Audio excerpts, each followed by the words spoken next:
All right, welcome back to part two of the Why Not Us, Why Not Now podcast. X and KB coming at you as we always do. Thank you all for watching, listening to us, however you do, whether it's on YouTube or any of our podcast platforms. As you know, we also have an Instagram page too. KB, tell the people where they can find us on IG. You can find us on IG at the acronym Why Not Us, Why Not Now. That is WNU WNN. You can find us on there. Give us a follow. Like I said, we try to post content as much as we can. We're expanding to different platforms, so we may get an X account soon. May also, expand to Facebook. You never know, but that's where you can find us right now on Instagram. I thought he was going to say TikTok. I don't know about that. Me and X ain't the TikTok type of making guys, but you never know. We're trying to expand this thing as much as we can. So just look for us. Getting into some NBA news here in part two, and this just came down the pipeline, KB. I don't exactly consider it breaking news because we both spoke about it offline that it should have happened quite a while ago, but I will at least say it's a development story. Klay Thompson is going to the bench for the Dallas Mavericks. They are now starting D'Angelo Russell. That's something that should have happened a while ago, as you know, we said offline. My question is, are you going to move D'Angelo Russell in at point guard, or are you going to put him in at the two, and are you going to keep Cooper Flag at the guard spot, or are you finally going to let him now go to his natural position at forward? Like you said, I think this is a move that should have been made a while ago. I would like to see Cooper Flag play more of his natural position, the four, because I do want to see what he looks like. I think D'Angelo Russell needs to play that one position because while sometimes he is erratic at times, he can be an effective point guard. He is a natural playmaker. He also can, shoot the occasional three in mid range. So I would like to see it. On the Clay side of things, though, like man, I I hate to see what he's become because I know what we grew up watching. Clay was one of the best 3-and-D players that we had seen in a long time in the game. And honestly, that ACL, back to back ACL injuries, it really derailed his career. I just don't know. It may be time to really look at Clay hanging it up for good.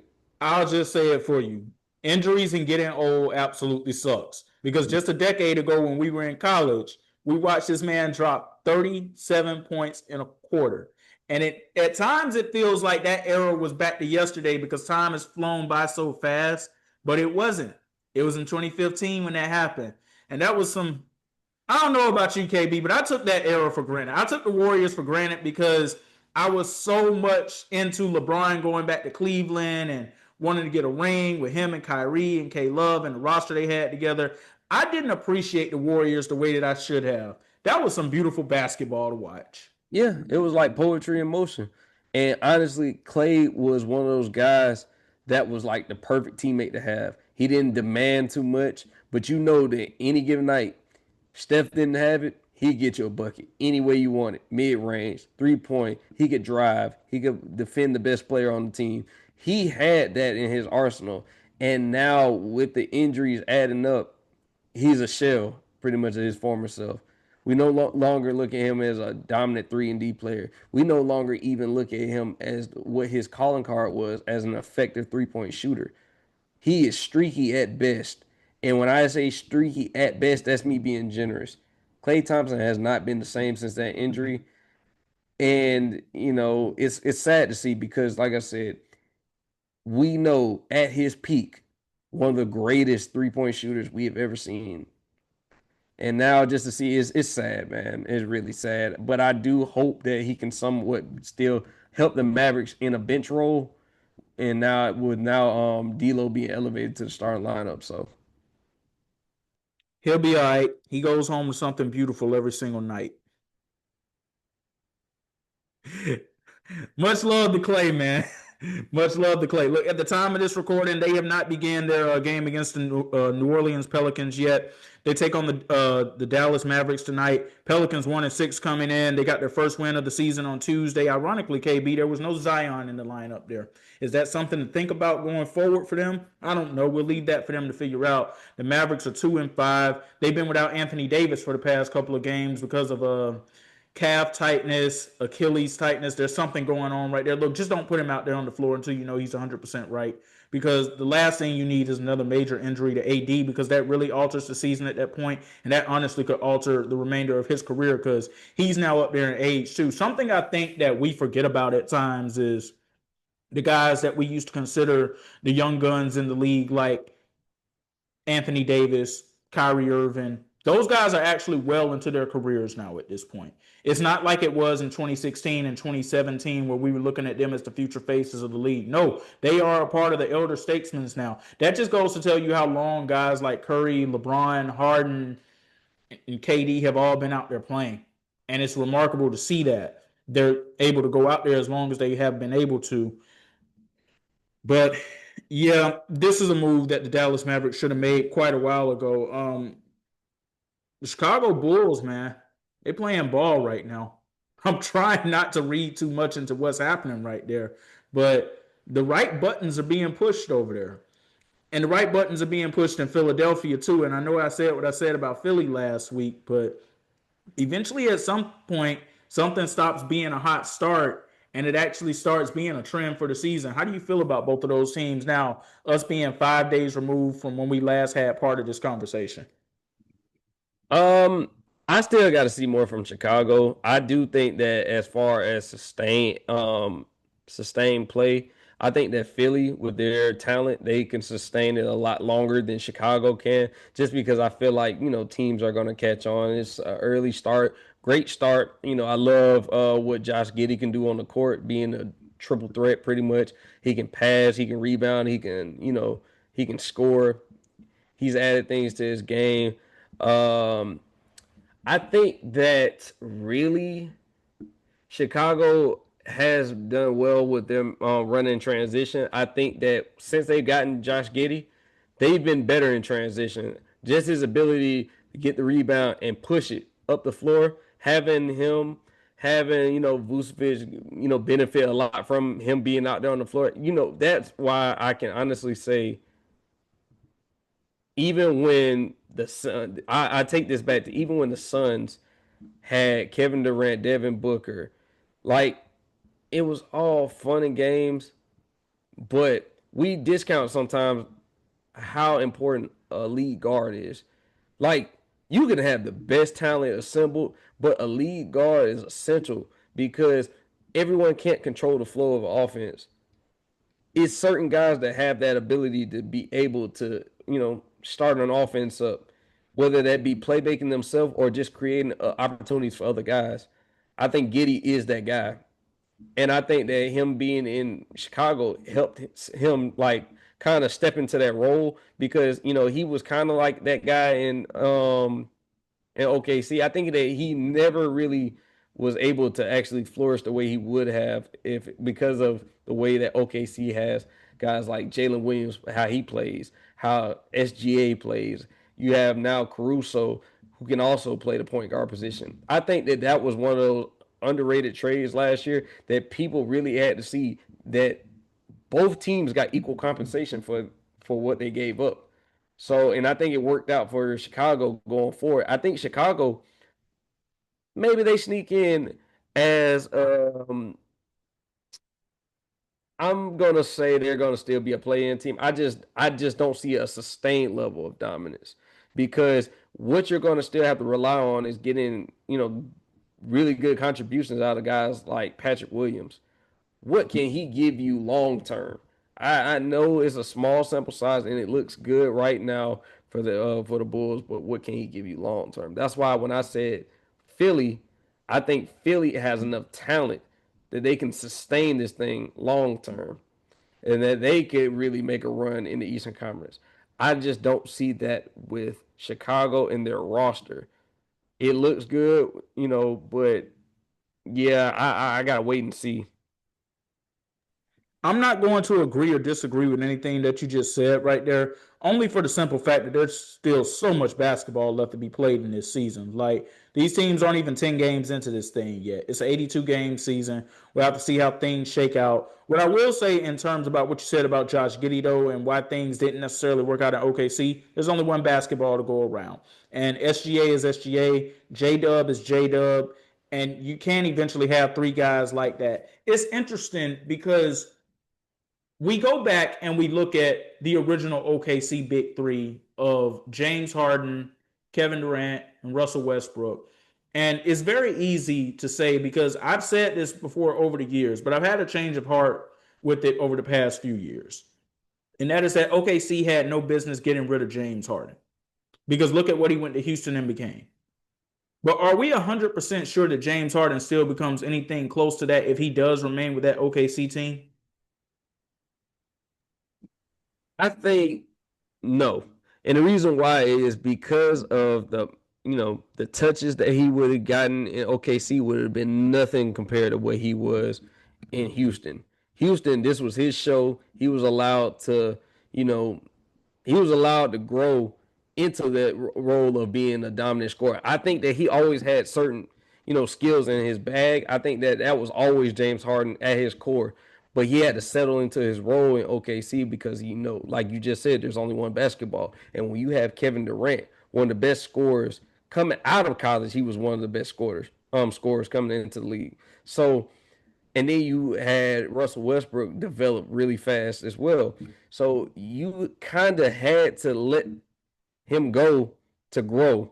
I do think that they would have gotten one, at least one, if he stayed in OKC. I just think that it was too much talent, and I think that they just weren't. They just didn't have the experience yet that they had gotten after they lost to the Heat. But the thing was that that's what was the tough part about that trade was immediately after they lost, he got traded right after that. And so it was like we didn't even get to see if losing in the finals, because we've seen teams historically lose in the finals, come back even stronger the next year. They didn't let him grow, they didn't allow James Harden to grow and develop. We already seen him being a six man, a great six man, but we had to see if Kevin Durant, Russell Westbrook, and James Harden could be a championship level team. I think personally, just from a talent standpoint, that they would have gotten it. They would have found a way to get it done because they would have pushed teams like San Antonio. They would have pushed teams like Houston. They would have pushed teams like Denver, Golden State. They would have pushed those teams just because you knew that second unit come in, James Harden is going to have to be the one that's out there on that court, and he's going to attack all those guys on your second unit, and even come in and be in the crunch time when you got your first unit on the floor. So, I mean, it remains. I mean, it's kind of like hearsay now because Kevin Durant is the only one who actually won a championship, but I think they would have gotten it done. Oh yeah, I have no doubt that they would have won a championship. I just question if James Harden would have became the Hall of Fame player that we watched him become in Houston, though. And you brought it up earlier with the touches. There's no way he would have came close to getting anywhere to that amount of touches with Russell Westbrook and Kevin Durant there. I think the more interesting conversation that people haven't had over the years when it comes to that is what if they had have chosen Harden over Westbrook? Now that's something to think about. Yeah, yeah. I mean, that would have been interesting because now that goes back to your question. I think he would have been definitely on that Hall of Fame trajectory because I think that, like I said, I think the skills were already there. You saw flashes of it, but I think the skills were already there because him with that left hand was just crazy. Like the ability to create off the dribble, the ability to shoot. I think those skills were already there prior to Houston. I think that, you know, Russ and KD, they were there. We can't say that they weren't going to be able to win a championship like without James Harden because they were one game away from doing it, from going to the championship. And I believe if they had went to the championship that year, they would have won. That's just my opinion. I think that they would have been able to give Cleveland trouble. I'm not gonna say that because they presented different challenges. I think they would have been able to run. Let me think about that. I'm not going because they still had no answer for Let me LeBron. give you something to think about really quick. Okay, go ahead. 2016 Russell Westbrook going up against 2016 Kyrie Irving. See, the LeBron and Durant battle, you can pick and choose in between. That's a 50-50 battle in 2016 to me. But what Kyrie can do to you offensively and what all comes in his package and what was there in 2016, Russ didn't have all of that offensively in 2016. Now, he would have still been giving you 100% energy like he still does to this very day. But that's where Cleveland still wins, in my opinion, because I think Kyrie would have given Russ fits.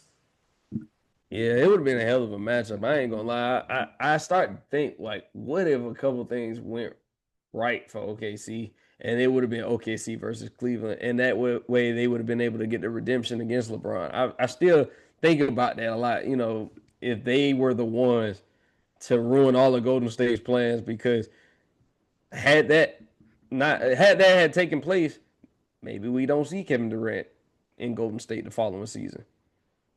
Because it would have really been no need to. He would have never had a reason to leave, especially go to Golden State. Whether he had left and went to someone like Boston, who was after him, I mean, that remains to be seen. But he would have never went to the competition. Had they beaten Golden State 4-1, no chance. No chance. Oh, no. He would have never went to the competition, and we wouldn't have heard from that Warriors team again. Point blank, period. And the way that the general public views Kevin Durant is completely different now. And the way that the general public views Steph Curry also would have been different too. Steph Curry would have been also getting put in those conversations almost like, well, because like I said, they already were, many people were discrediting in the first ring because of the injuries to Kevin Love and Kyrie.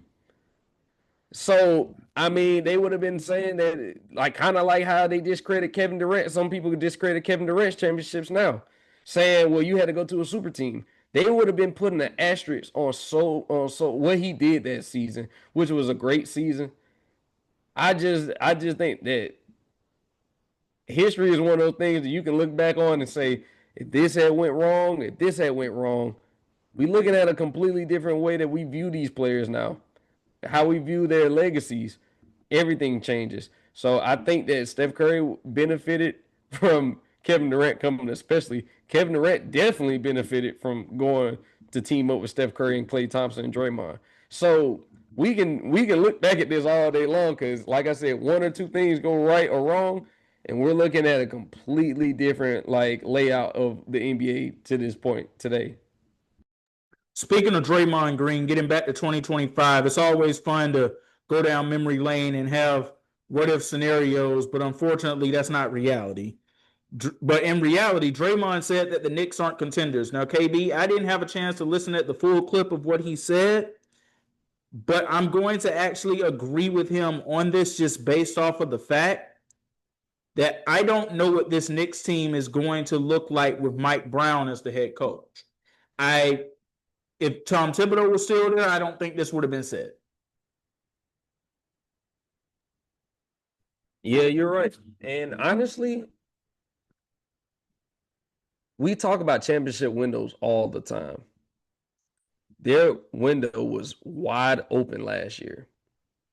After beating the Celtics, we were looking at them like, all right, man, this might be the year for the Knicks. This might just be it. And to lose like they did against Indiana, I was like, wow, they had it right in front of them. So, like I said, with Tom Thibodeau, you knew one thing, they were going to have grit. They were going to be aggressive. They were going to play defense. Those were the things you knew with Tom Thibodeau led teams. You know that the Knicks, and that was just kind of like the New York mentality, hard-nosed, gritty, team with attitude. With Mike Brown, we don't look at things like that. We don't look at it the same. I'm not saying they're going to be a bunch of pushovers. I'm not even saying Mike Brown is a pushover. But the way I look at Thibodeau, just because of what I've seen him do, And the way I look at Mike Brown is not in the same realm. It's just not.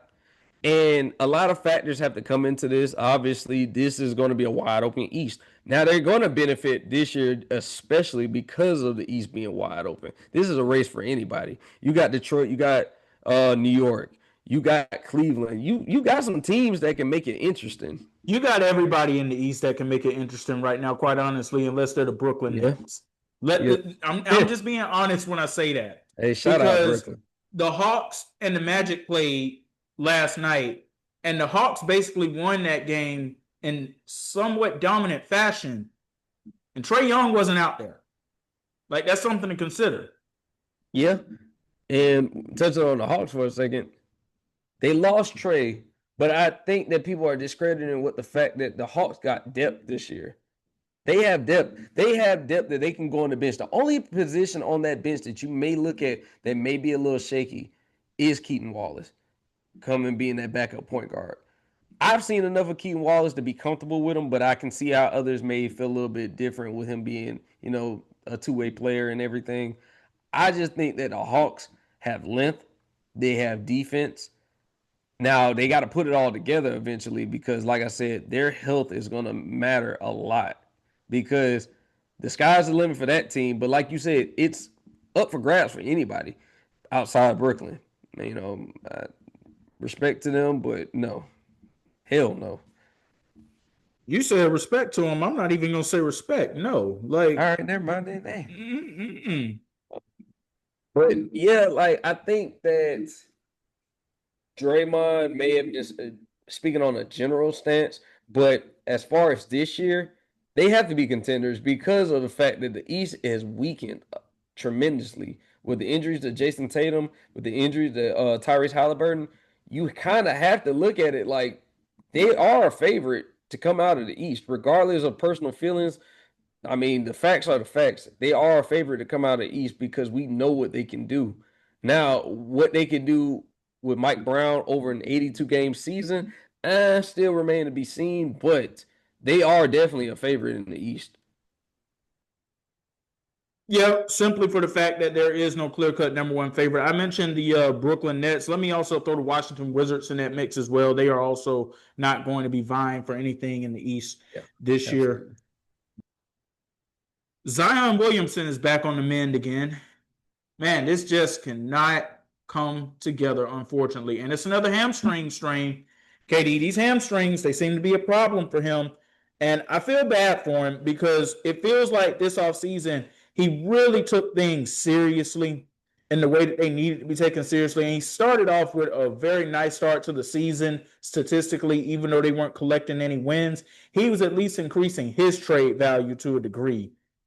But do you think that this is now the time that New Orleans and Zion need to consider parting ways? And if they do, where do you see him ending up?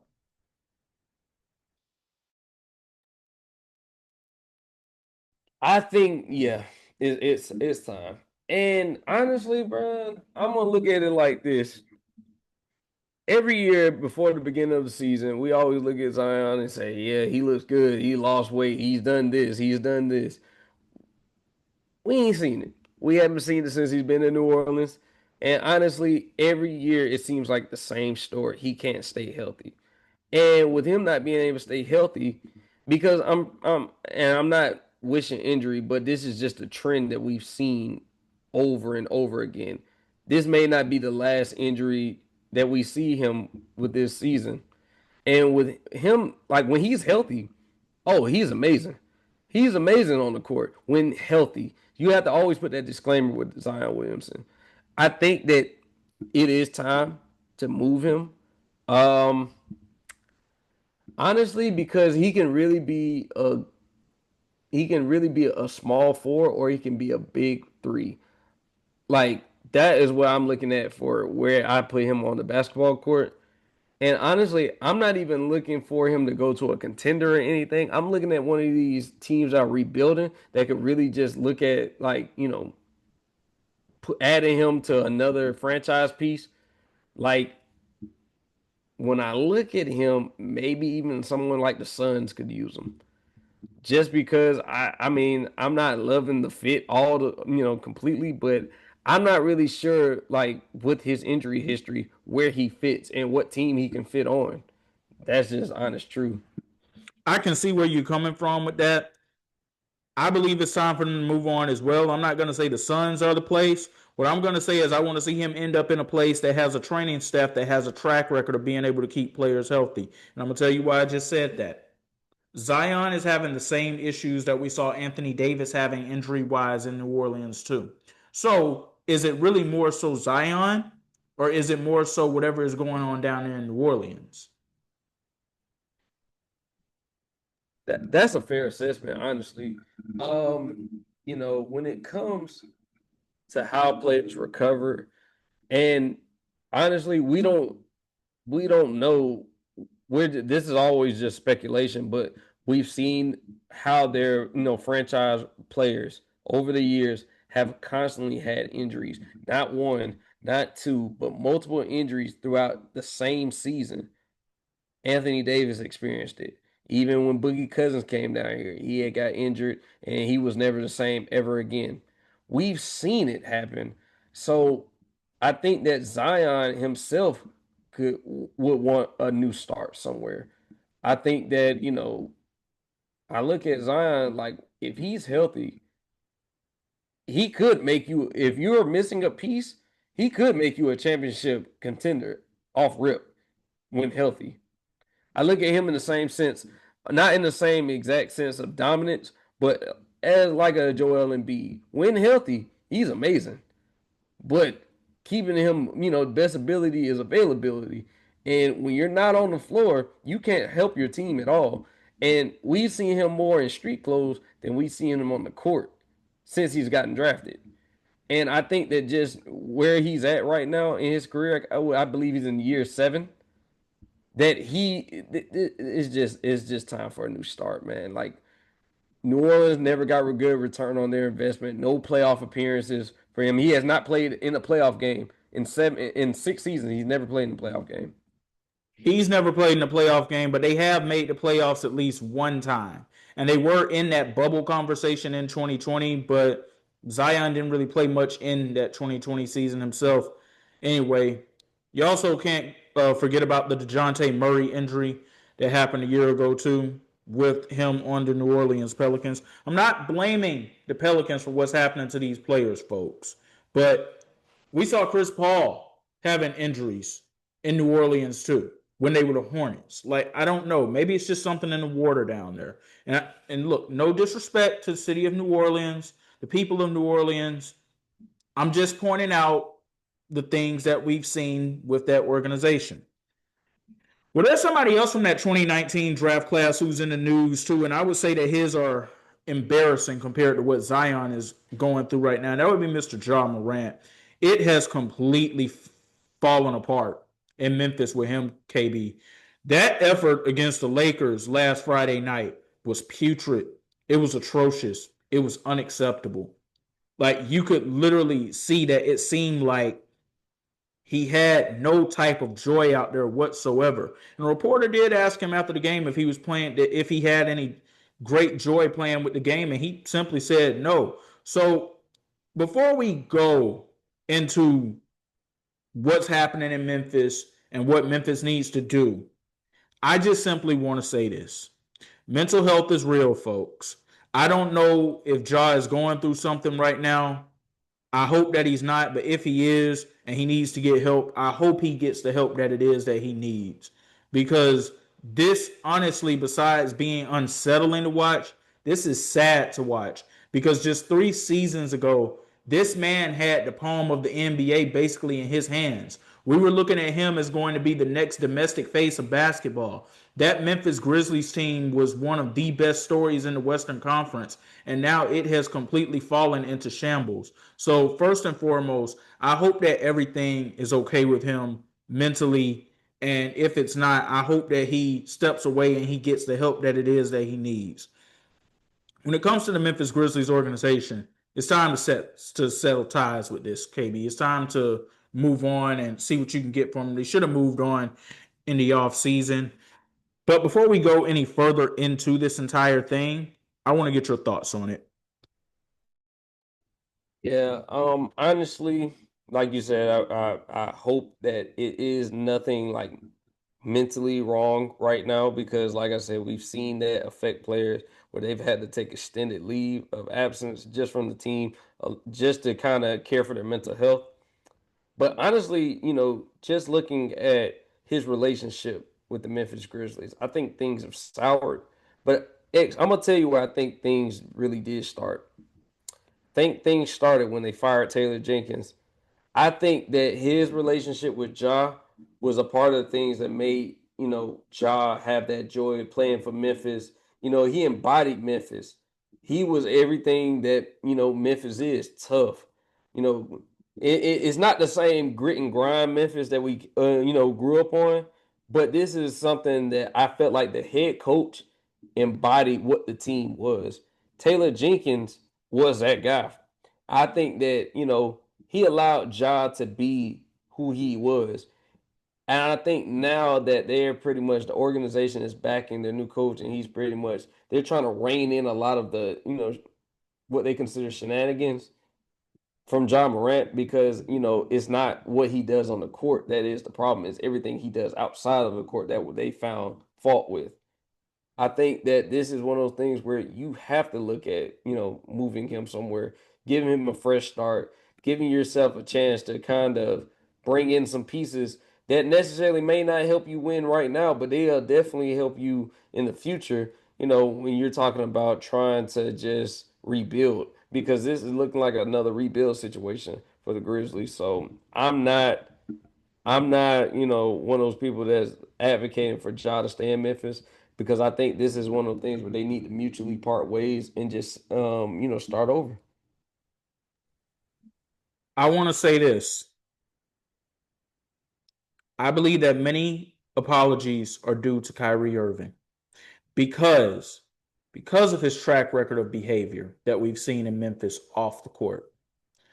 To me, KB, Ja Morant and what he has displayed off the court is what the mainstream media tried to make Kyrie Irving out to be.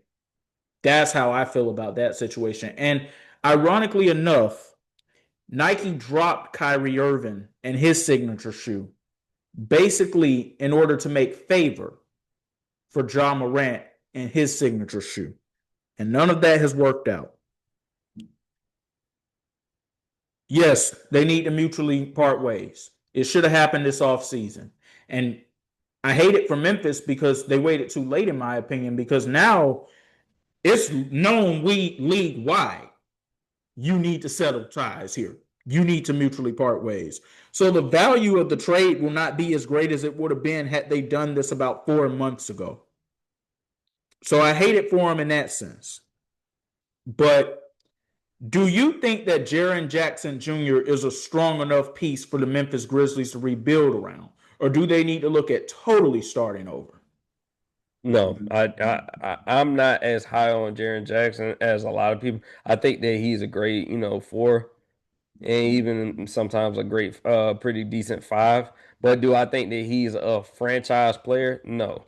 Do I think that he is someone that, can make or break a team? No. I don't look at him that way, and it's crazy to say that about a former defensive player of the year, but I just don't see that with him. I think he's a great, a good number two. He can even be a great number three on certain rosters. But no, I don't look at him as a cornerstone piece for a franchise. No. Now, it should be noted that there are many injuries in Memphis right now. And maybe, once they start getting some of those players back, they can start yielding some better results on the court. I just don't like it for them because they play in that wild, wild west. And right now, that entire conference is up for grabs, too. Outside of OKC, everybody else may the chips fall where they may. That's just how the whole entire thing feels right now. I got one question Who? to ask you, X. Go ahead. With what you just said, where do you see Memphis out of those teams out of the teams that are vying for a spot, not only in the playoffs but in the play-in? Where do you see Memphis at right now? Nowhere near the play in. I got them at 12th. That's where I got them right now. Same. Do you Same. I mean, can you honestly say right now that Memphis is even playing better basketball than teams like the Portland Trail Blazers, who we didn't expect to be into this mix right now? And think about this. They have a fiasco of their own that's happening right now within their own organization. Yeah, that's true. Like I can't say that I see them playing better basketball than even some of the bottom feeders of the Western Conference. Like you have to look at it like I even get more encouragement from the Utah Jazz of what they're doing over there.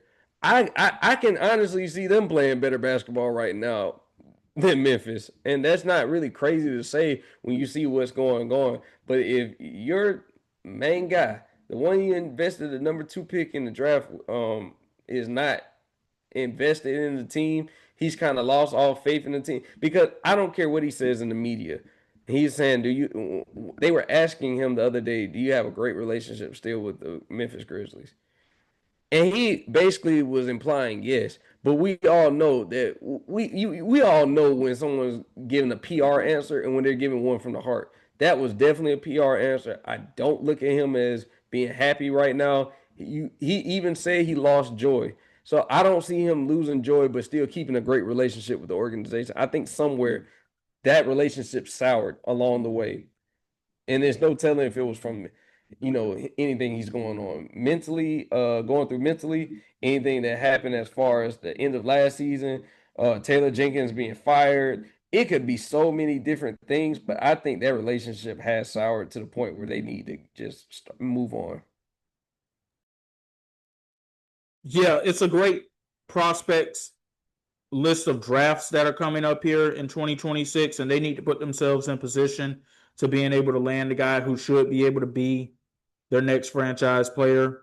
There's a who's who that you can pick from domestically and from overseas, but it's time to hit restart on this entire thing again. And like I said, 3 seasons ago, never would have thought we would have been saying this conversation, but that just goes to show you how fast things can change in the NBA and the world of professional sports for that matter.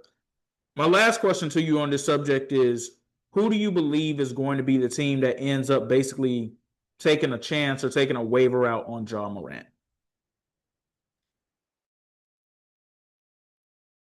Honestly, I can see the Miami Heat. I really feel like he'll thrive with Eric Spoelstra in that offense. I think that they've already kind of had some type of experience like trying to rebuild a roster after Jimmy Butler departed for Golden State in the trade. I think that they can get the most out of them. I think also with everything that is Miami Heat and them buying into and having their players buy into the way that the Heat play basketball and just being a Miami Heat in general, I think that they would be able to help salvage what he lost in Memphis because he's also dealt with his fair share of personal things that, like I said, have nothing to do with basketball. They just don't. I think that Eric Spoelstra is the right coach that I feel like can unlock a lot with Ja. And I think that that would be a premier. That's still a premier destination as far as like teams. So my team I would go with is Miami. Yeah, I agree with you on it there. I thought that they would have made the trade for him this offseason to try to get the chemistry with him and Bam Adebayo going in, but it didn't happen. We'll see what happens now. Also, the fact that it probably won't even take nearly as much now, draft capital wise or anything like that, to try to even get the trade to happen. And also the fact of the structure of what Pat Riley and company have down there in place. That's something else you got to take into consideration. Let's move into the college football world, man. We saw the first college football playoff rankings come out on Tuesday, KB. The top three rounding out with Ohio State at 1, Indiana at 2, Texas A&M at 3. Did the committee get it right? Absolutely. Three best teams in college football, the most consistent. Um, honestly, Ohio State should remain the number one seed. Um, with their only real challenger being, Michigan, and then, a showdown with Indiana should be on the horizon. That Big Ten championship game, that's going to be fireworks. I think the committee got this right. This year, I feel like it's going to be a wild playoff for the simple fact that we have the top 2, 3 teams that you can honestly say are going to be vying for a championship. But I'm gonna tell you the truth, X. I'm worried for Texas A&M because they still playing at SEC. I'm worried for them because we've seen on any given Saturday you could be at risk of losing. Georgia just went through it. You know what I'm saying? Like it's so much competition in the SEC. Alabama's still out there. It just goes to show that certain conferences are loaded, whereas in the Big Ten it's just Michigan. I'm sorry, Ohio State and Indiana vying for the conference. That is it. I can say like with the SEC, still got Georgia, still got Texas, who just came off an impressive win. You still got Alabama, Texas A&M. So it's multiple teams that could be, in that championship picture. You say you work for Texas A&M. I'm not. I'm waiting for somebody to knock them off their block. I'm sitting here. I'm like, Georgia, handle your business the rest of the way. I'm waiting for somebody to knock Texas A&M off their block. So hopefully it allows the Bulldogs to continue to advance even further. Because I don't know what to make out of Coach Elko once we get that deep into the season just yet. I'm not doubting any of his abilities. I just haven't seen a team of his make it this far yet. And Kirby is the one who is tried, shrewd, and tested. Even when it does come down to Alabama, that's Kalen DeBoer over there. That's not Nick Saban. It's a totally different ball game once you get this deep into the season. But speaking of Georgia, yeah, they love to have you biting your fingernails on the edge of your seat for the past 2 seasons or so. So it happened again Saturday at the place known as the world's greatest outdoor cocktail party. And I had a feeling, KB, going into this. I was real nervous for them going out. I was like, man, this Florida team is going to be motivated coming in here. They're going to give them a fight. I just hope they don't go out here and embarrass the state. Thankfully, they didn't embarrass the state, but they came damn close to it. They were down going into the fourth quarter. They got their act together in the fourth quarter. Could have went up 11, only went up 4. Classy gesture just to take the kneel down at the end. I know why they did it, though. Ultimately, it wasn't about class. It was simply about being able to kneel down that clock and make sure you preserve that victory and didn't give Florida any chance of coming back to win. But man, despite everything I just said about Texas A&M, I'm still unsure about my own team in this scenario because I do not like the way that some of these games have gone this season. Some of these opponents, they should be blowing out. And no disrespect to the Florida Gators, especially because I live down here in Gator and Knoll country, basically. But the way that the Gators are now and the way that Georgia is, Georgia should be blowing them off the field. And that didn't happen again. We'll have to see what ends up happening. But I'm nervous for my dogs. Just going to say it. Yeah, I get why you're nervous because you keep going to these matchups like the Florida game, the Auburn game. Those are teams they should have no issue with getting out of there. But they constantly find themselves in these dog fights. And honestly, I'm looking at 2 teams that they still have on their schedule that kind of concern me. Texas still concerns me. Texas just upset Vanderbilt and came off a game where Arch Manning probably had his best game of the season. And you still have to finish off the year with a Georgia Tech team that's coming off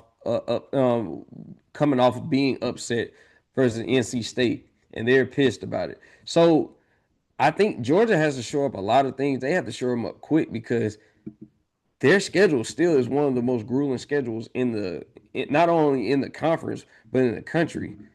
And there is always still, like I said, with them having such a high strength of schedule, there were different avenues that they would be able to take to still possibly have a playoff spot.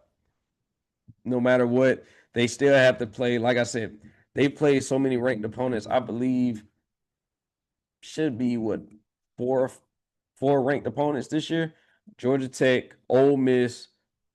Who was the other one? Georgia Tech, Ole Miss. We think Georgia Tech is still going to be ranked. We hope They Georgia Tech is still going to be ranked. We do. The hope was they would be undefeated, but that's a whole nother story for a whole nother day. They played Alabama, and they had to play Texas. So those four ranked teams are enough to bolster their schedule, to bolster their strength of schedule to make it where they could possibly still be a two-loss team and make the playoff. And honestly, it's just too many of these close games because eventually, on some of these close games, you're going to lose one. You're going to lose one eventually. And we already saw them lose against Alabama earlier this year, but I can understand Alabama because they've looked pretty damn good since playing Georgia. They've had a few mishaps themselves, but Georgia really has to fix things. They have to get that offense back humming because outside of the Ole Miss game, they haven't looked great. They haven't looked great. And so I'm nervous for the Bulldogs, really, because I could see Georgia Tech and Texas giving them the game of their lives, and that could ultimately cost them a playoff spot. So also, speaking of Texas, we do need to speak on Arch Manning for a little bit. Arch Manning had one of the best games of his short career.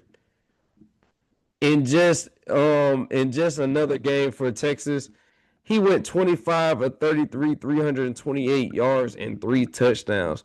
Now, we've been very critical of Arch Manning, and for good reason, with the hype that he's came into the season with. He hasn't looked up to par. And this Texas offense also hasn't looked up to par altogether. Now, we know that their calling card, especially after the first game of the season against Ohio State, was their defense. They caught Vanderbilt slipping. And this was a game that Vanderbilt desperately needed because now they're looking at being a two-loss team, and with losses to Texas and Bama, I don't actually see really a scenario that they get into the playoff just because I knew that they were relying so much on making it to the SEC championship. And now it kind of looks like that could be out of play. So I really don't know where they go from here, other than to have to win out their schedule and hope that some dominoes fall in the SEC picture. Pavia, he had a pretty good game, but a lot of this was on the comeback trail that they had where they made it interesting late. He went 27 to 38 for 365 and 3 touchdowns. Now, Texas, back onto the Texas side, I do think that they present different challenges for Georgia. I do think that Arch Manning will make things difficult because he provides a level of mobility that Georgia hasn't really seen outside of Ty Simpson. I do think that Arch is developing more of that game experience that only playing will give you. Like, I think that he's stepping into his own. He's looked impressive.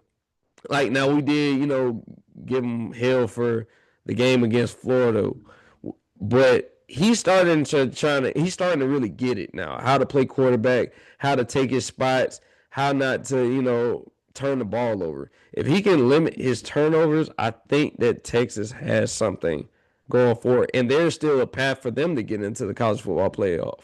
With them having to play Georgia, this is set up perfectly for Texas to reclaim a spot in the playoff. But I think that they're also a team that has to win out, and they also have to give something in the SEC championship. They have to make the SEC championship, in my opinion, to have a chance at this playoff spot. So I'm giving Texas a fighter's chance. I think that they have as much chance to take out Georgia as anybody else remaining on their schedule. But it's going to be interesting. We're going to see if he can outdo Gunnar Stockton, if he can, navigate through this Kirby Smart-led defense. So a lot is remaining to be seen, but it looks pretty encouraging for Texas. Yeah, I got to give a shout out to our good friend Lawrence Vaughn, who we had on the podcast a couple of weeks ago. He's a big Texas fan, and he actually said in a group chat that I'm in with him, KB, that Texas has a path to getting back into the college football playoff conversation. This was after they came off that loss against Florida.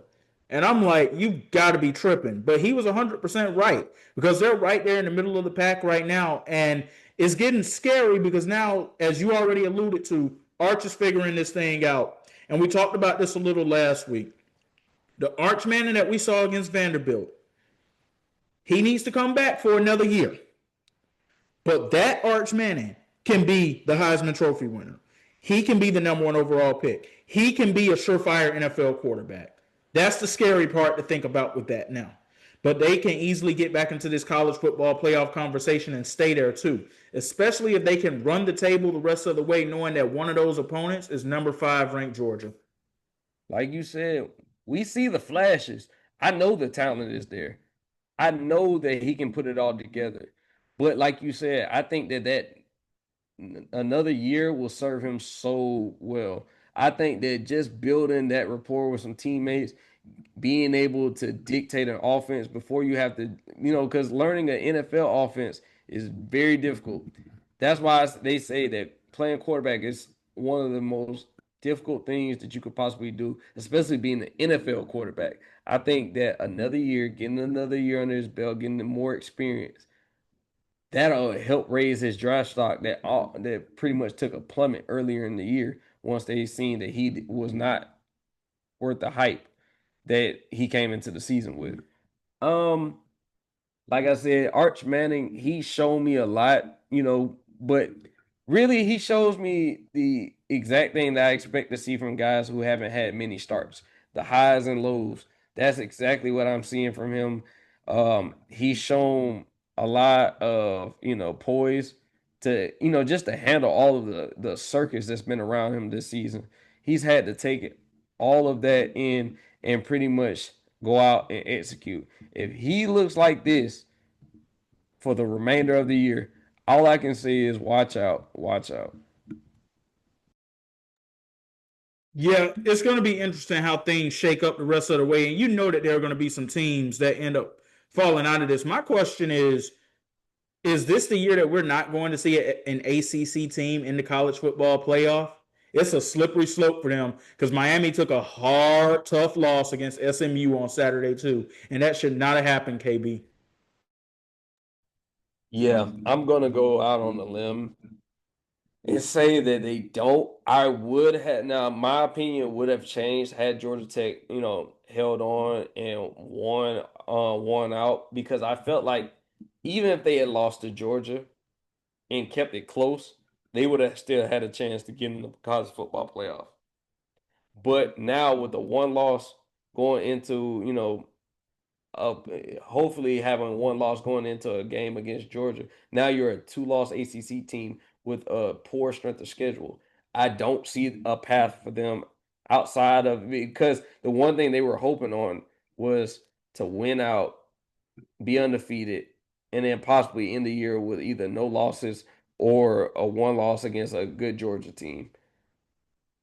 They've completely lost, their ace in the hole because now win over, ACC championship doesn't hold as much merit now because of the way that, Miami has looked, Florida State, Virginia.